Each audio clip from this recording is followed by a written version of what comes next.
Friends from the media, good afternoon. Welcome to the MFA press conference. First, I want to make an announcement.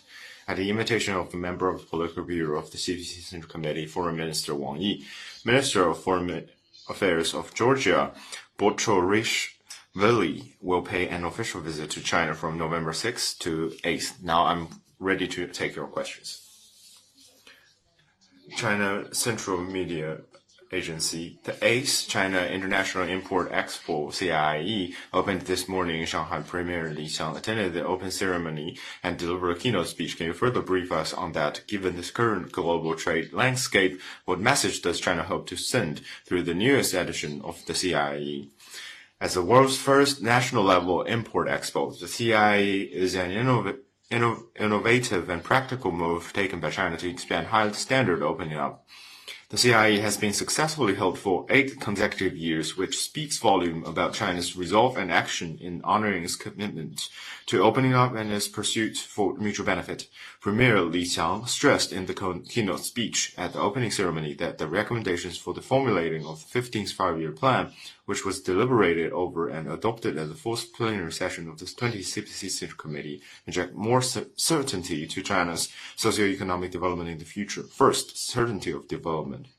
China will take economic development as a central task and focus on high-quality development, which will make new and important contribution to global economic growth. Second, the certainty of openness. China will stay committed to high-standard opening up, steadily expand institutional opening up, and roll out more measures on voluntary and unilateral opening up.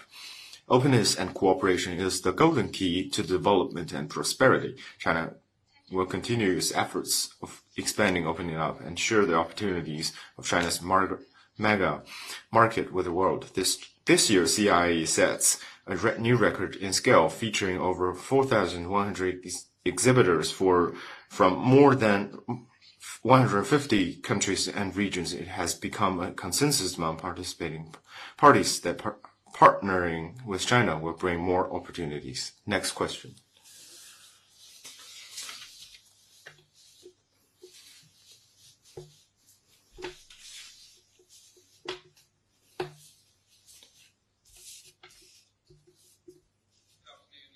From Reuters.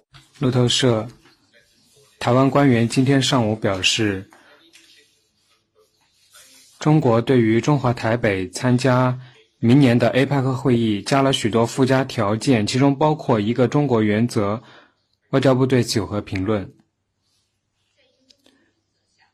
？Under the One China principle, the participation in APEC in the capacity of regional economy should comply with relevant APEC MOU and well-established practice. This is a political precondition for Chinese Taipei's participation in APEC. China's position on this issue is very clear and firm.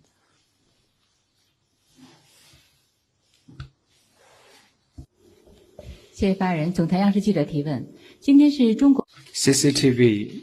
Today marks the 50th anniversary of the establishment of diplomatic ties between China and Fiji. How does China take stock of the development of bilateral relations, and what does China look forward to the future?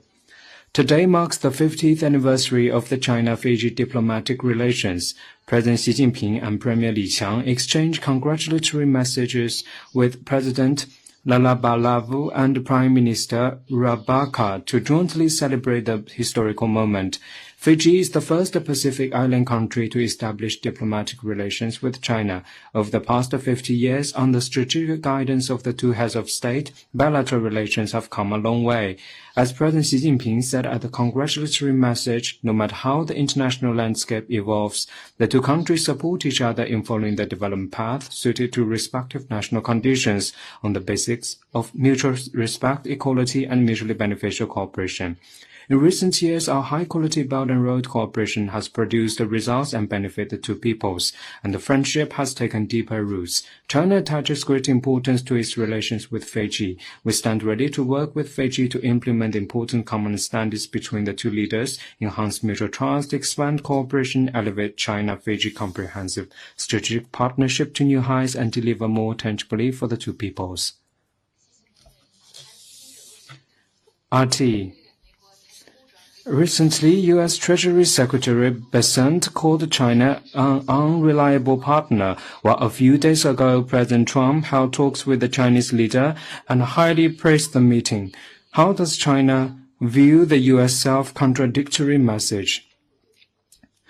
China's policy on the U.S. maintains consistency. We always view and handle relations with the U.S. under the principles of mutual respect, peaceful coexistence, and win-win cooperation. Meanwhile, we will firmly defend our sovereignty, security, and development interests. A sound and steady China-U.S. relationship is in the fundamental interests of the two peoples and is what the international community looks forward to.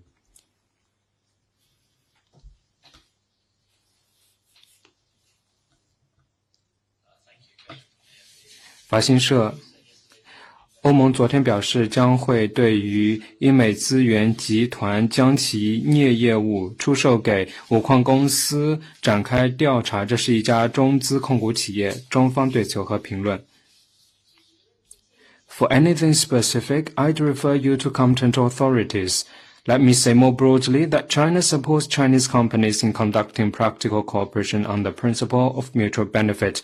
We hope relevant parties will honor the commitment of openness, respect market economy, and the principles of fair competition, refrain from politicizing trade and economic issues and turning them into security issues, and provide a fair, transparent, and non-discriminatory environment for companies worldwide.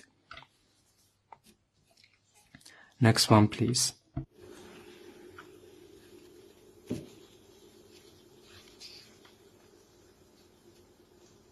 Any more questions? 那好，今天的记者会到此结束。 If not, then let's call it a day.